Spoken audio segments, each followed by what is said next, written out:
Estamos seguros de que estamos seguros. ¿Estás tú seguro? ¿Estás seguro de dónde vas a ir? Hemos comenzado este estudio de Primera de Juan, la primera carta del apóstol Juan a la iglesia. Hablamos un poco, comenzamos el domingo pasado y continuaremos y por los próximos 3 domingos. Estaremos hablando de Primera de Juan. Y hoy vamos a hablar acerca un poco de seguros en nuestra relación o por nuestra relación con Dios. ¿Cómo sé yo que estoy seguro de mi salvación? ¿Cómo sé yo que tengo una relación con Dios?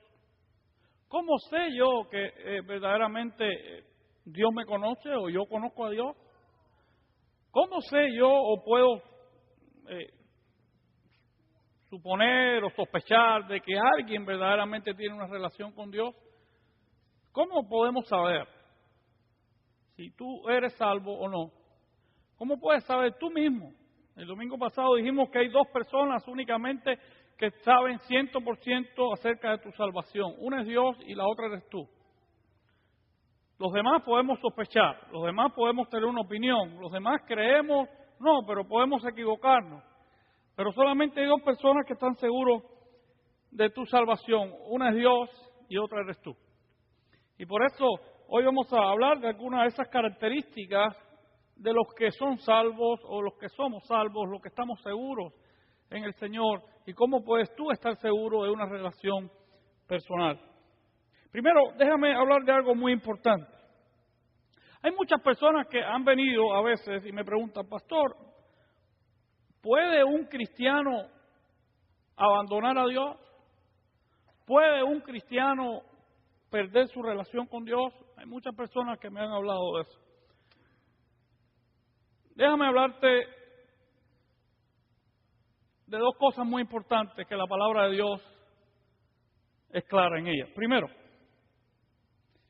los que son salvos, son salvos.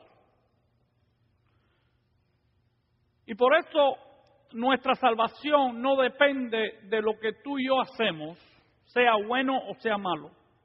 Nuestra salvación depende de lo que Cristo hizo en la cruz. Esa es la base de nuestra salvación. ¿Okay? No hay nada suficientemente bueno que podamos hacer que seamos dignos de ser salvos. Nadie puede portarse lo suficientemente bueno para alcanzar la salvación por obra.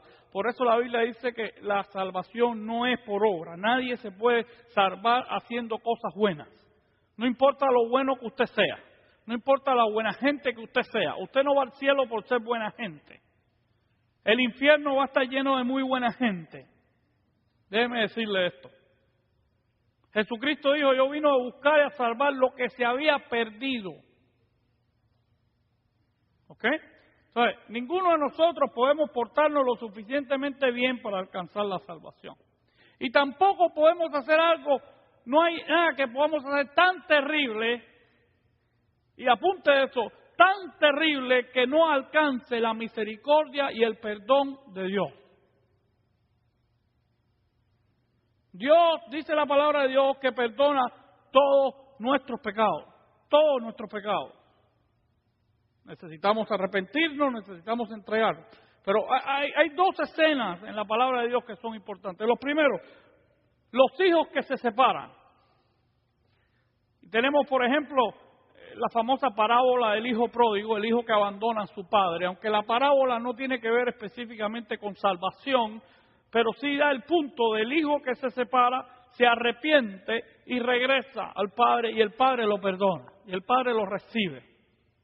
Hay cristianos que han caído en pecado, hay cristianos que han cometido errores, hay cristianos que se han separado del Señor, pero como tienen el Espíritu Santo, como un día recibieron a Cristo como su Salvador, la palabra del Señor dice que ese Espíritu Santo nos lleva a rechazar el pecado, nos redarguye, nos levanta, nos hace enfrentarnos al pecado y en algún punto, en algún momento, el que verdaderamente tiene a Cristo como su Señor y Salvador y un día recibió el Espíritu Santo, regresa al Padre Celestial.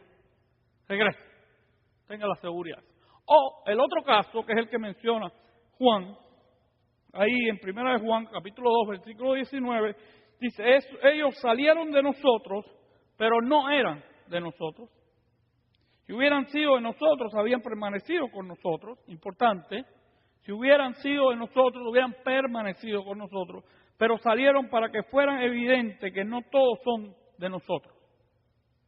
Hay personas que vienen a la iglesia, hay personas que dicen conocer a Dios, hay personas que dicen ser cristianos, hay personas que piensan tener una relación con Dios y que nunca la han tenido y que no son cristianos y que un momento, en los momentos, en algún instante, esto se va a manifestar. ¿Okay? Hay gente que quiere caminar en los caminos de Dios sin Dios y eso no funciona. Hay personas que quieren ir al cielo sin Dios. Hay personas que quieren ir al cielo a su manera. Hay personas que dicen que van al cielo, que van a la vida eterna a su forma. Eso no funciona. El cielo está controlado por Dios. Y usted entra allí a la manera de Dios, no a su manera. Si creemos que hay un Dios, yo creo que deberíamos creer que Él, por ser Dios, debería ser quien ponga las reglas, no nosotros. Hay gente que quiere caminar por el camino del pueblo de Dios sin tener a Dios. Y en un punto, en un momento, generalmente en los momentos de crisis, en los momentos de tomar decisiones difíciles, en los momentos en que verdaderamente hay que mostrar quién es y quién no es, en esos momentos se separa. Porque como no tienen el Espíritu Santo, como nunca han tenido una relación con Dios, como todo es una pantalla, como todo es una mentira, como todo es una cubierta, en el momento de la verdad, en el momento que hay que tomar decisiones, en el momento que verdaderamente hay que demostrar que uno tiene una relación con el Señor, en ese momento, ¡brum!, se desvanece. Hay un pasaje muy interesante en la palabra de Dios. Moisés saca al pueblo de Israel de Egipto y lo lleva por el desierto. Dice la palabra de Dios que venía todo el ejército de Egipto detrás de ellos, aunque no los podía alcanzar. Pero llega un momento en que los alcanza y el pueblo de Dios se encuentra entre el Mar Rojo y el ejército. Y Dios abre el Mar Rojo. Dice que el pueblo cruzó el Mar Rojo por lo seco. Todo el pueblo de Israel, más de 1 millón de personas cruzaron por el lugar seco entre 2 murallas de agua. Y de pronto, el ejército egipcio dijo, si cruzaron ellos, yo también. Si esta gente cruzaron, que no tienen ni cómo moverse, que tienen la gran mayoría van a pie, toda esta gente cruzaron, nosotros también. Y allá se lanzó el ejército egipcio a pasar por el camino donde había pasado el pueblo de Dios, por el camino que Dios había preparado para su pueblo. Hay mucha gente que está tratando de pasar por el camino de Dios, pero sin Dios. Y les pasa lo mismo que le pasó al ejército egipcio. Se ahogaron allí. Porque si usted por alguna casualidad está tratando de vivir la vida cristiana sin Dios, si usted está tratando de vivir la vida cristiana sin Cristo, usted está mal. La única forma de vivir la vida cristiana es con Cristo Jesús. No hay otra manera. La única forma de poderse mantener firme, la única forma de poder estar ahí y responder constantemente al llamado de Dios, no puede ser basado en tus fuerzas, ni en las mías, ni en las de los demás. Esa fuerza únicamente viene de parte de Dios. Por eso, los que son, permanecen. No significa que no cometen errores, el domingo que viene vamos a hablar de eso. Pero los que son, permanece. Y la gente que se va, la gente que usted se da cuenta que un día están y otro día no, es como dice el apóstol Juan, habrían permanecido si hubieran sido de nosotros. Y no estoy hablando de nosotros como iglesia. O sea, nosotros no tenemos la propiedad de la salvación. No. No, estoy hablando de nosotros como en su relación con Cristo Jesús. Lo que está hablando él es nosotros como iglesia del Señor Jesucristo. ¿Ok? Cuidado, porque yo he escuchado a algunos pastores por ahí decir que se vaya a esta iglesia no es salvo. Como si ellos fueran dueños de la salvación o la iglesia esa fuera dueño de la salvación. No, el que es dueño de la salvación es Cristo Jesús. ¿Ok? Pero es importante que usted sepa que los que son permanecen. Es importante saber que los que están seguros reconocen la autoridad de Cristo. Una de las características fundamentales de una persona que ha tenido un encuentro con Jesucristo es reconocer la autoridad de Jesús en su vida. Parecía innecesario tener que hablar de esto, ¿no? Parecería innecesario decir, bueno, si somos cristianos, la autoridad máxima debería ser Jesús. Porque se supone que si usted ha confiado en Jesús para su salvación, para su vida eterna, se supone que ese Jesús debe ser su máxima autoridad. Pero es muy importante el concepto que usted tenga de Jesús. Es muy importante en qué lugar está Jesús en su vida. Es muy importante cómo usted demuestra cuál es la autoridad de Jesús en su vida. Primera de Juan, capítulo 2. Versículo del 20 al 25 dice, pero ustedes tienen la unción del Santo y conocen todas las cosas. No les he escrito porque no conocen la verdad, sino porque la conocen y porque ninguna mentira procede de la verdad. ¿Quién es el mentiroso? Sino el que niega que Jesús es el Cristo. Este es el anticristo, el que niega al Padre y al Hijo. Todo aquel, escuchen bien este versículo, muy importante, todo aquel que niega al Hijo tampoco tiene al Padre. El que confiesa al Hijo también tiene al Padre. Hay mucha gente allá afuera que predica tener al Padre, pero no reconocen la autoridad del Hijo. Y ahí dice, todo aquel que niega al Hijo tampoco tiene al Padre. Es importantísimo este versículo para muchos por ahí que predican un cierto mensaje de que somos testigos de Jehová, pero y reconocemos la autoridad de Jehová, pero no reconocemos la autoridad del Hijo. La palabra de Dios dice que si usted no reconoce la autoridad del Hijo, no tiene al Padre. Y déjeme explicarle por qué. Porque el versículo que está más abajo, en el versículo 1 de Juan 5, del 6 al 8, dice, este Jesucristo, que vino mediante agua y sangre, vamos a hablar después qué significa eso, no mediante agua solamente, sino mediante agua y sangre, y el Espíritu es el que da testimonio, porque el Espíritu es la verdad. Porque tres son los que dan testimonio en el cielo, el Padre, el Verbo y el Espíritu Santo, y estos tres son uno. Dios Padre, Dios Hijo, Dios Espíritu Santo. El mismo Evangelio de Juan dice, porque en el principio era el Verbo, y el Verbo era con Dios, y el Verbo era Dios. No era como un Dios. Porque no se puede hacer como un Dios cuando hay un solo Dios. La palabra de Dios dice, Israel, Jehová tu Dios, uno es. Importantísimo eso.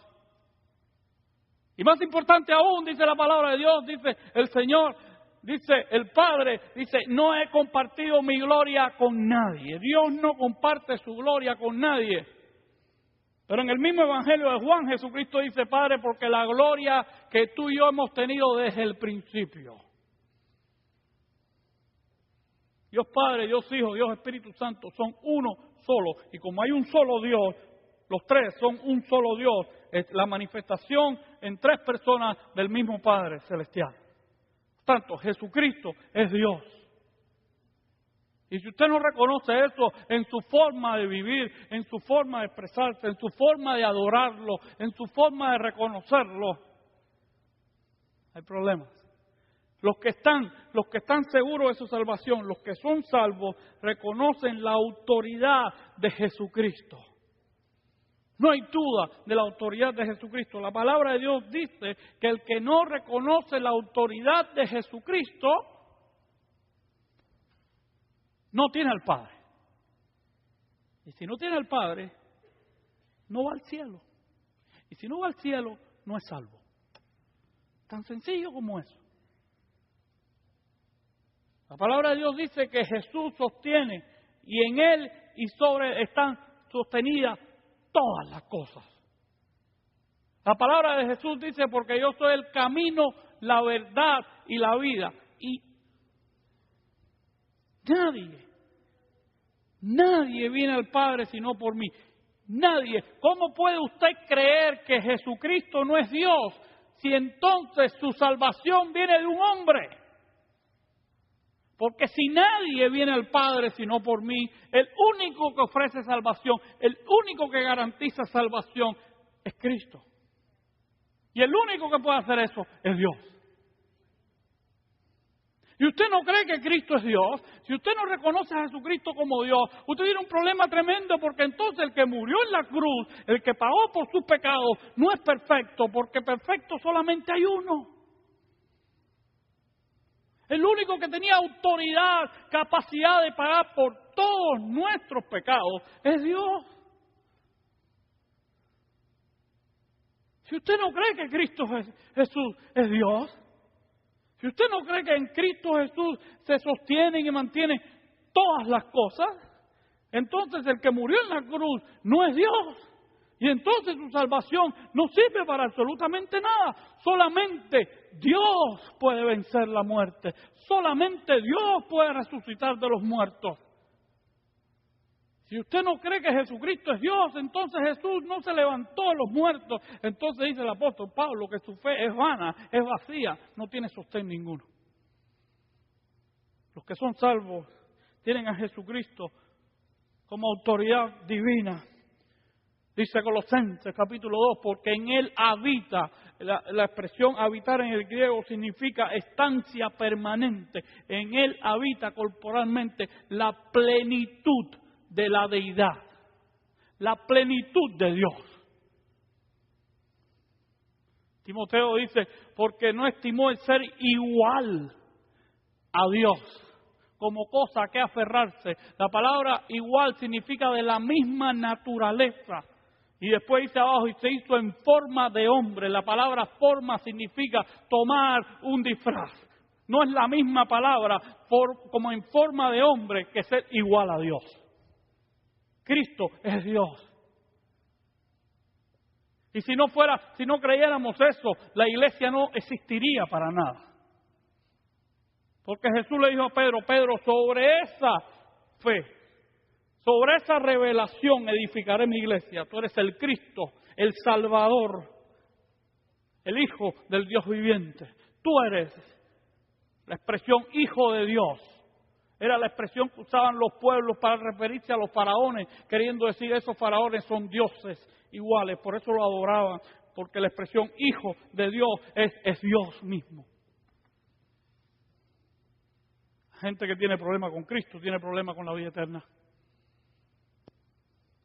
Por eso los que son salvos reconocen y viven bajo la autoridad de Jesucristo. También los que están seguros o los que son salvos reconocen la autoridad de su palabra. Una de las características que usted ve en personas que han recibido a Jesús como su Salvador es el hambre, el deseo de estudiar su palabra, de conocer lo que la palabra del Señor enseña, de tomar decisiones bajo la autoridad de la palabra de Dios. La palabra de Dios no es algo que simplemente escuchan a un pastor o a un maestro enseñar una vez a la semana. Es algo que se convierte en su vida diaria, en su devocional diario, en su búsqueda diaria, en su deseo diario. Es algo que les gusta escudriñar, estudiar, saber, aprender lo más posible. Los que son salvos, los que han tenido una experiencia con Cristo Jesús, han entendido que Jesús dijo, todas las cosas pasarán, pero mis palabras no pasarán.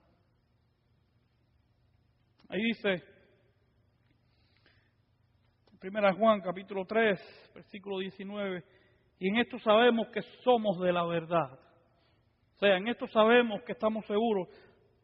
Asegurémonos nuestros corazones delante de Él, pues si nuestro corazón nos reprende, Dios es mayor que nuestro corazón y Él sabe todas las cosas. Amados, si nuestro corazón no nos reprende, confianza tenemos en Dios y recibiremos de Él todo lo que le pidamos, porque obedecemos sus mandamientos y hacemos las cosas que le son agradables. Dice el 23, este es su mandamiento, que creamos en el nombre de su Hijo Jesucristo y nos amemos unos a otros como Dios nos ha mandado. El que obedece sus mandamientos permanece en Dios. Tiene que haber una disciplina a sus mandamientos, a su palabra, a lo que Dios nos ha dejado. Déjame hacerte una pregunta. Porque yo he escuchado a mucha gente decir, hey, ¿cómo yo sé que la Biblia es la autoridad de Dios? Okay, yo trato de hacer las cosas lo más sencillo posible, porque mi mente, yo no soy muy inteligente. El cerebro mío tiene bastante poca capacidad. Hay veces que mi esposa me dice, pero tú no te acuerdas de aquello. Le digo, amor, yo no puedo almacenar muchas cosas en mi cerebro porque la memoria se me acaba y no llego a ninguna parte. Así que yo trato de guardar las cosas más ahí, porque si meto mucho, el hard drive mío se frisa. Entonces yo trato de hacer las cosas lo más sencillo posible. Hay mucha gente que me dice, no, pero ¿cómo yo sé que la Biblia es la palabra de Dios? Ok, yo te voy a hacer una pregunta. Cuando uno va a hacer un examen de tráfico o para sacar su licencia de manejar, le entregan un librito que usted tiene que estudiar, ¿sí o no? Cuando usted va a pasar una clase de matemáticas, le entregan un libro que usted tiene que estudiar. Cuando usted va a la universidad, le entregan un libro que usted tiene que estudiar. Cuando usted va a sacar un examen para una licencia estatal de cualquier asunto, le entregan un libro, un código que usted tiene que aprender si tiene que pasar un examen acerca de ese código. Todas las cuestiones alrededor nuestra, usted tiene que aprender de libros que han puesto que le dicen las reglas, las formas, las maneras de hacer las cosas. Ok, si la Biblia no es la regla que Dios ha puesto, entonces ¿qué tomamos? Si la Biblia no es la palabra de Dios, entonces ¿qué tomamos? Porque nosotros los seres humanos necesitamos una guía, Nosotros los seres humanos necesitamos un control, porque si no tenemos control, nos descontrolamos. Si ahí en el expressway no dijera 70 millas, aunque a veces leemos 170,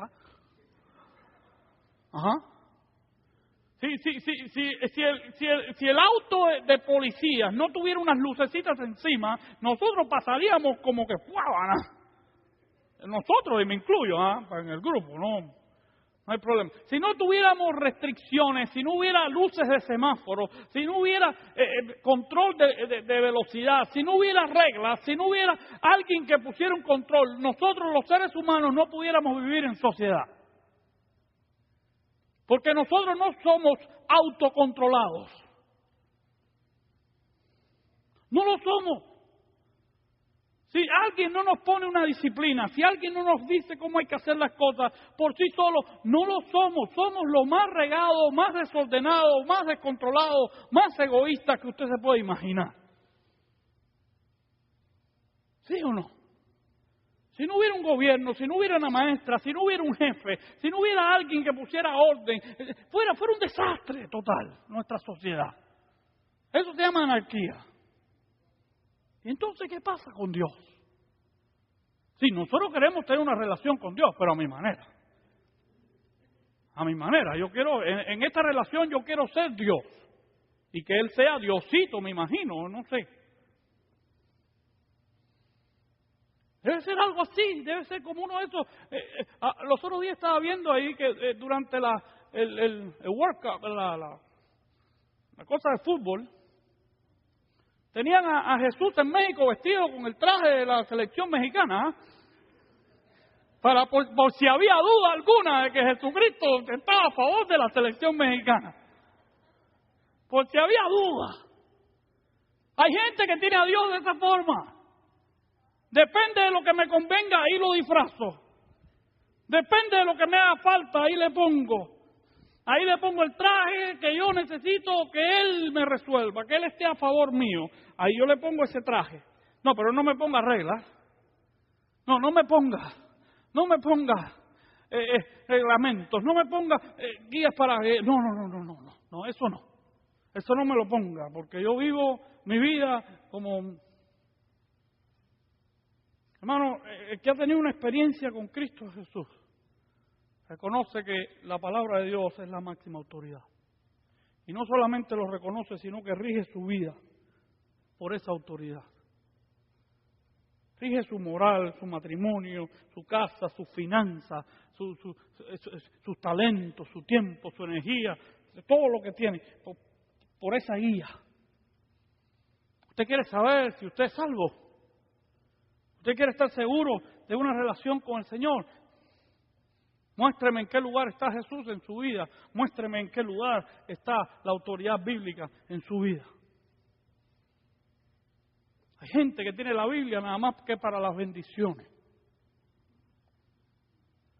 Hay gente que nada más que tiene la Biblia para las promesas, no para las exigencias. Eso no es Biblia, eso es conveniencia. Entonces tienen una relación con Dios a mi conveniencia, para mi favor. Mi querido hermano, déjame decirte algo. Mi relación o nuestra relación con Dios no es para mi favor, es para su gloria. Hay gente que quiere tener relación con Dios para ver en qué me beneficio de Dios. Para ver qué puedo obtener de Dios. Para ver en qué Dios me puede sanar, me puede prosperar, me puede dar, me puede entender. Eso es lo que la gente quiere. Pero que Dios me pida, que yo rija mi vida por lo que Dios me está pidiendo. No, eso ya es otro. Eso es para los religiosos. Eso es para los que están metidos en el convento. Es importante. Por eso déjame darte una tercera característica de los que están seguros. Los que están seguros reconocen la necesidad de la oración. El cristiano que tiene una relación personal con Cristo no puede vivir sin la oración. No puede vivir sin diariamente estar ahí, Señor, please, yo te suplico, Padre, aquí estoy para exaltarte, glorificarte, para adorarte, para reconocer quién tú eres y para demostrar mi dependencia de Dios. Mi querido hermano, déjame decirte algo. La palabra de Dios enseña que Dios sabe lo que necesitamos aún antes que le pidamos. Y mi pregunta siempre ha sido la siguiente. Señor, si tú sabes lo que necesito, ¿para qué entonces tengo que pedirte? Otra vez, yo pongo las cosas sencillas, porque mi cerebro no da para mucho. Yo pongo las cosas, Señor, si tú sabes lo que yo necesito antes que yo te lo pida, entonces ¿para qué te pido? Ahí está nuestro análisis humano. Porque el problema es que nosotros siempre pensamos del lado de allá. Porque la oración no es para Dios. La oración es para mí. A través de la oración demuestro mi dependencia de Dios. Señor, yo sé que tú lo sabes. Yo no estoy orando porque tú lo desconozcas. Yo no te estoy pidiendo por esta necesidad porque tú no lo sepas. Señor, yo te estoy pidiendo porque yo necesito demostrar mi dependencia absoluta de ti, porque sin ti nada puedo hacer. Y ahí es cuando usted hace silencio. Porque la oración no es un monólogo, es una conversación. Ahí es cuando usted hace silencio y escucha la voz de Dios. La conversación no es un monólogo de...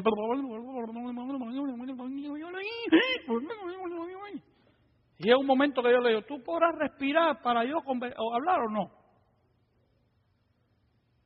Conversación es una conversación. De ahí de vuelta. Las personas que tienen a Cristo en su corazón, como Jesús mismo lo demostró. Usted lee la palabra de Dios y se va a dar cuenta la cantidad de veces que Jesús se separó a orar. A demostrar su dependencia del Padre Celestial. Necesitamos demostrarle a este mundo y demostrarle a nosotros mismos.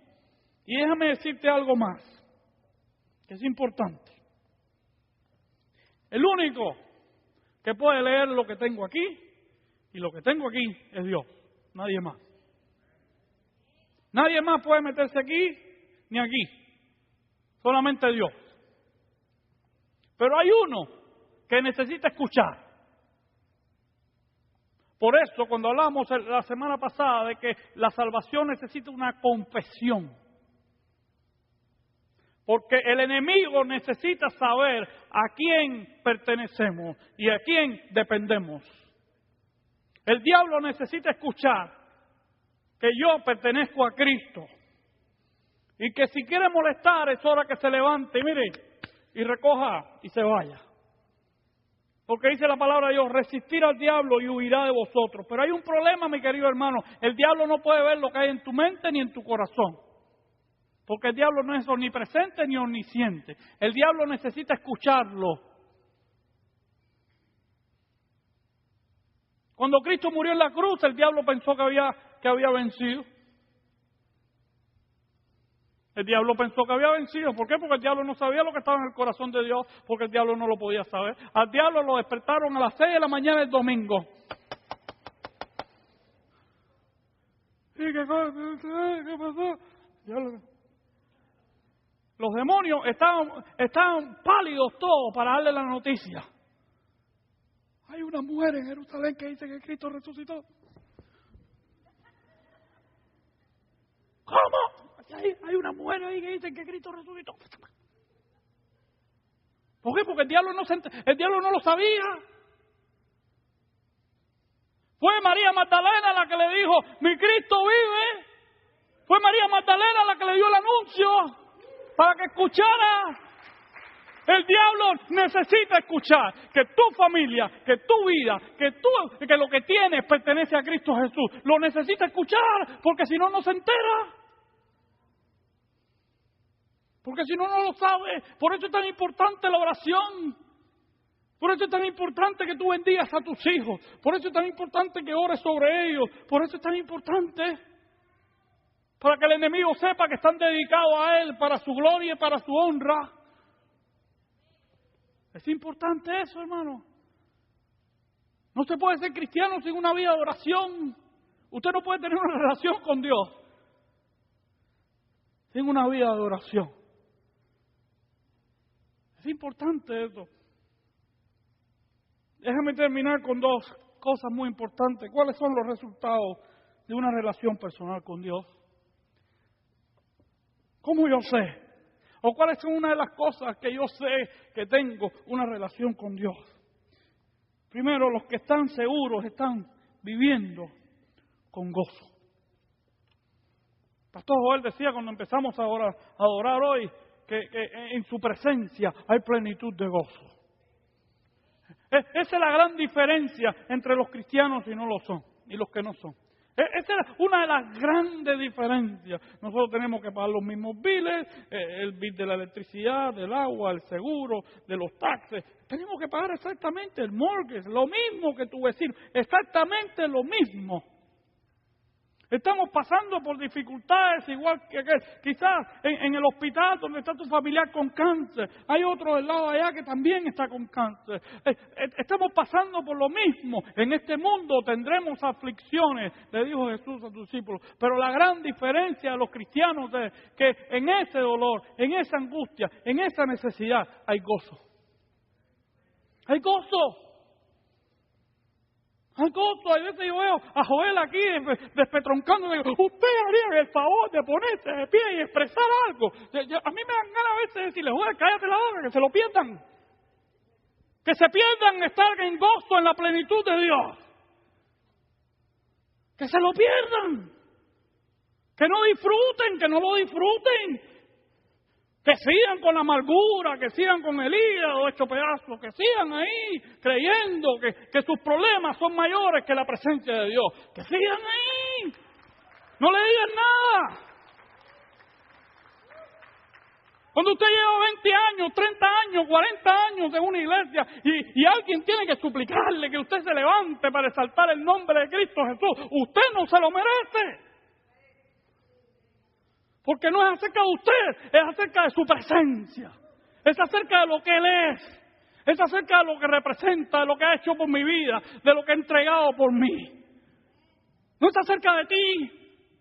No es acerca de mí, es acerca del Rey de Reyes y Señor de Señores.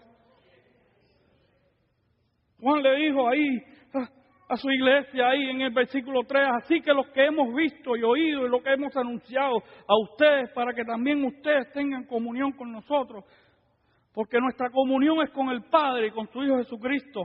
Les escribo estas cosas para que el gozo de ustedes sea completo, sea cumplido, sea terminado, sea entero.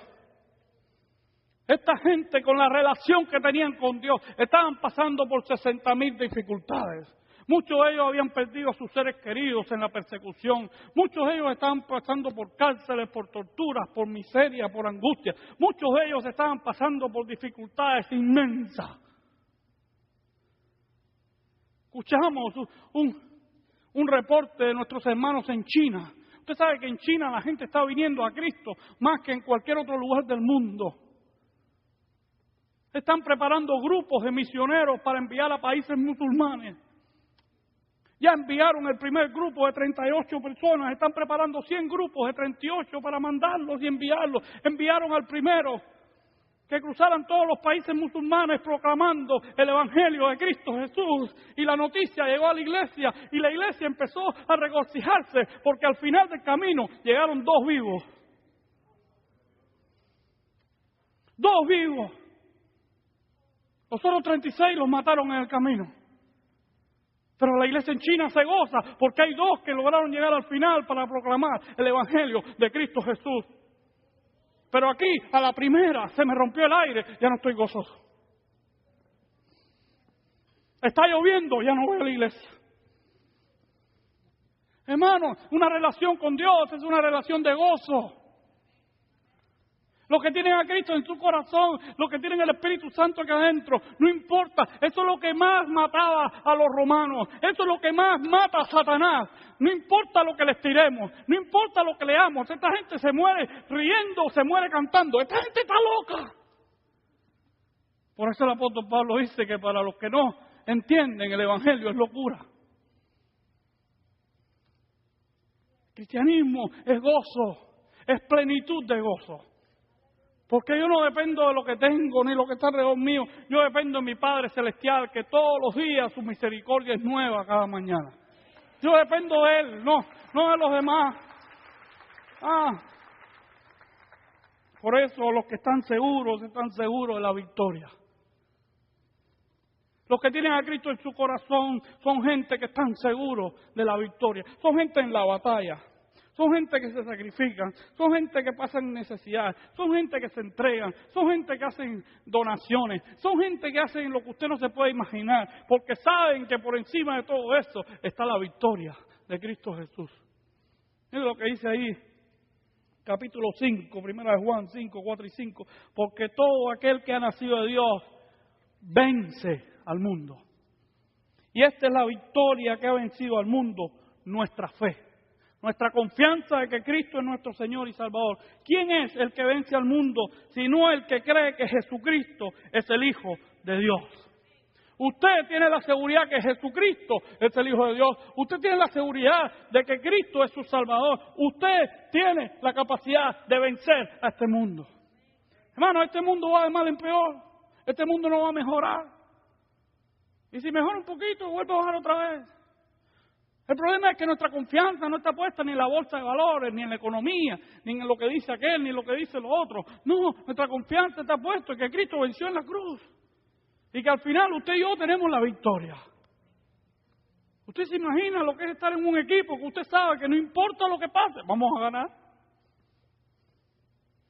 Imagínese que usted pertenece a un equipo que no importa lo que suceda, vamos a ganar. ¿Cómo estaría usted? Yo feliz, contento. No importa lo que pase aquí, tengo la victoria. No importa. No importa lo que venga, no importa lo que suceda, no importa lo que pase a mi alrededor, no importa. Yo tengo la victoria. Permíteme terminar con este versículo que durante esta semana Dios ha hablado a mi corazón de forma tremenda. En este precioso Salmo 18. El rey David lo escribe después de haber pasado su experiencia con Saúl. cuenta cómo Dios lo ha librado de muchas batallas y de muchas dificultades y de muchos problemas. Pero el versículo 28 y 29 ha hablado Dios especialmente a mi corazón durante esta semana. Señor mi Dios, tú mantienes mi lámpara encendida. Tú eres la luz de mis tinieblas. Con tu ayuda, mi Dios, puedo vencer ejércitos y derribar murallas. Esa seguridad la tienen los que tenemos a Cristo en nuestro corazón. Pero hay una gran diferencia, hermano. ¿Quién mantiene tu lámpara encendida? Hay cristianos que yo veo que hacen un esfuerzo inmenso por mantener la lámpara encendida. Pero es Dios el que mantiene tu lámpara encendida. Es tu relación personal con tu Padre Celestial a través de la autoridad de Cristo, a través de su palabra, a través de la adoración, a través de la oración. La que mantiene esa fe encendida, prendida, esa pasión en el lugar donde debe estar. Cuando los cristianos tenemos esa pasión en el corazón, no hay ejército que se ponga enfrente, no hay muralla que no se derribe. Lo demás es secundario. Lo demás es pasajero. Hay veces que tenemos nuestra vida cristiana basada en cosas que no son fundamentales. Pon la autoridad de Cristo Jesús en el lugar donde tiene que estar. Pon la autoridad de su palabra en el lugar donde tiene que estar. Y pon la oración y la adoración en el lugar donde tiene que estar. Y vas a ver un corazón prendido por Dios y un corazón dispuesto a luchar lo que sea necesario. Eso es la seguridad de la salvación. No tiene que decirte lo que está al lado tuyo. ¿Qué autoridad tiene Cristo en tu vida? ¿Qué autoridad tiene su palabra? ¿Qué relación personal tienes con ellos? ¿Cómo está tu pasión por el Señor? Yo quiero hacer una oración en esta mañana. Señor, mantén mi lámpara encendida. Señor, mantén mi lámpara encendida.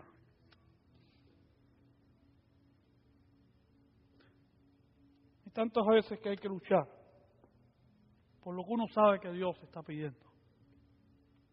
No cometas el error de querer luchar por tus propias fuerzas, con tus propias opiniones, con tus propios deseos.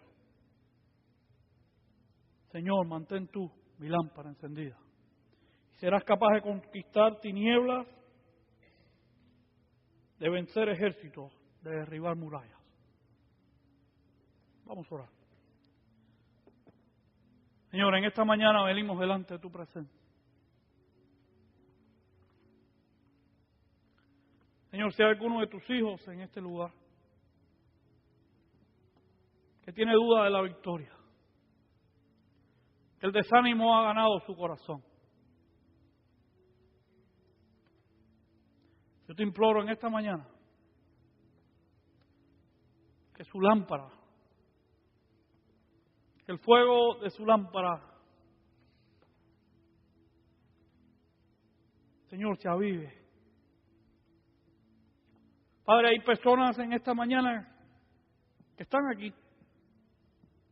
que a pesar de que llevan tiempo aquí, a pesar de que quizás llevan tiempo escuchando el Evangelio, o personas que quizás han llegado hoy aquí por primera vez. Señor, no hay fuego en su corazón porque no hay autoridad de Cristo en su corazón. Porque no hay autoridad de su palabra en su corazón, porque no hay un rendirse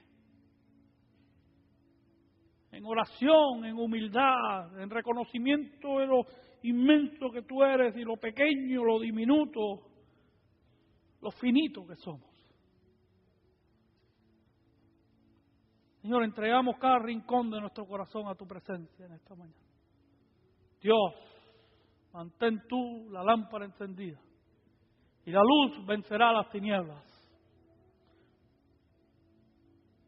Destruiremos ejércitos y derribaremos murallas para la gloria del único que lo merece, nuestro Señor y Salvador Jesucristo, en cuyo nombre suplicamos estas cosas.